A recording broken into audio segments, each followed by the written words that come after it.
For a moment, this was a bridge too far for Vladimir Putin. As we arrived in the town of Kherson just before dusk on Thursday, the fighting had crossed over to our side of the river, meaning Russian tanks were in these sleepy streets. But the night brought no rest. Jets flying low, terrifying locals. Airstrikes.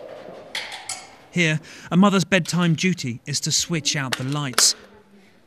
Not to calm her kids, but to protect them from the Kremlin's jets overhead. The boys are noisy, but the girls quiet. It's safer here than on the street, says Lena. Ruslan jumps in. They'll kill us all, he says. Moscow's games scar here. I did hear blasts, but I was not afraid. I heard a tank, he says. But by dawn, it was a case of the Russians are coming, but also maybe not. Ukrainian forces had reclaimed the bridge, but not without a cost. I asked Victor if the Russians would move back. Yes, Russians, no far away. Russians, about 3,000 meters. Yeah. Locals picked through the wreckage for ammunition. It's just strange to see civilians picking up leftover armour from vehicles here. It shows you how many people are involved now on a local level in this war effort. Look, he's doing it again. They're just stopping everywhere to pick up whatever they can. It's unclear if the bodies here were discarded because they were Russians or because there were just too many.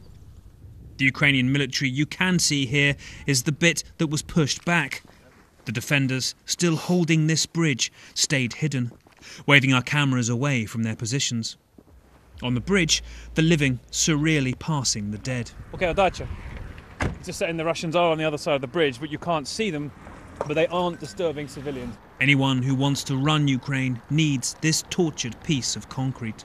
This is the Dnieper River, which basically cuts Ukraine into the side here, which connects to Russia, and this side, which connects to Europe.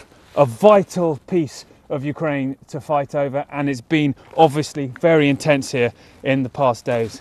There are no winners here, just holes that will need filling in, and shreds of lives that need collecting. Vladimir is here, helping himself to a hot dog. The other Vladimir, Putin, wants to steal lives here whole for his wider vision of empire restored. For the people in this town, it means afternoons with the noise of rockets landing in the streets. That dusk, the balance of power changed again. Shells landed around Ukrainian positions and, it seemed, near houses. Ambulances unable to get in. Then came this noise, the sound of an attack helicopter. Acute violence that seems to have led the bridge to change hands again. Minutes later, local officials said the city's defences had fallen. But victories here are laden with loss and so bitter in the mouth. Nick Payton-Walsh, CNN, Kherson, Ukraine.